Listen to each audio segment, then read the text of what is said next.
mon projet au départ, c'est de créer un atelier de gelée royale et aussi de transformer le miel. Donc Véronique a eu un grave accident et quand je l'ai revue après son accident, je lui ai proposé de venir m'aider sur l'atelier de transformation du miel et surtout donc fabrication des pains d'épices. Et ensuite, elle a commencé à venir au labo, a commencé à m'aider à produire la gelée royale. Et puis petit à petit, j'ai amené Véronique sur les ruches. On a contacté Cap Emploi qui nous a aidés dans toutes les démarches. Et à partir de ce moment-là, il y a une ergothérapeute qui est venue nous voir.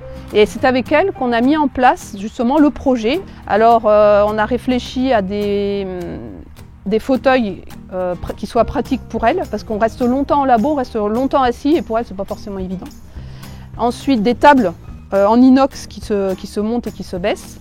Des chariots qui vont permettre de porter des charges lourdes. Donc ces aménagements et cet équipement qui était prévu au départ pour Véronique me sont aussi profitables et m'aident dans mon travail. La région Midi-Pyrénées a complètement encadré le projet, que ce soit donc au niveau du financement, au niveau du conseil, pour le laboratoire et pour la boutique. Je suis assistante de production, c'est-à-dire que j'assiste Fabienne dans la production de gelée royale. Avec tous ces aménagements, ça me facilite énormément le travail. Quand vous avez 4 ou 5 cartons de 12 pots de miel à transporter, vous prenez le chariot, vous mettez tout dessus. Et c'est vrai que ça me facilite la vie, que je veux dire, ça change. Je pense qu'ils ont fait tout ce qui était à leur pouvoir pour me faciliter la vie et pour me permettre de travailler le plus aisément possible, quoi. Pour moi, c'était important de faire cette démarche pour savoir que les handicapés ont leur place dans une entreprise.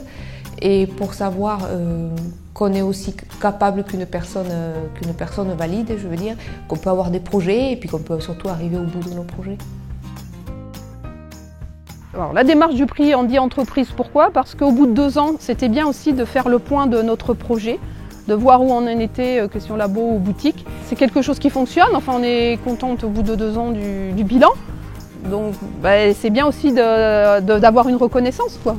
Donc la somme du prix va nous servir, donc déjà la moitié ira à Véronique, ensuite l'autre moitié va nous permettre de continuer à aménager l'accès handicapé à la boutique. Quand on veut, on peut toujours faire quelque chose et puis la preuve, on peut être aidé, la région nous a aidés, voilà, tout est possible, il faut essayer, quoi.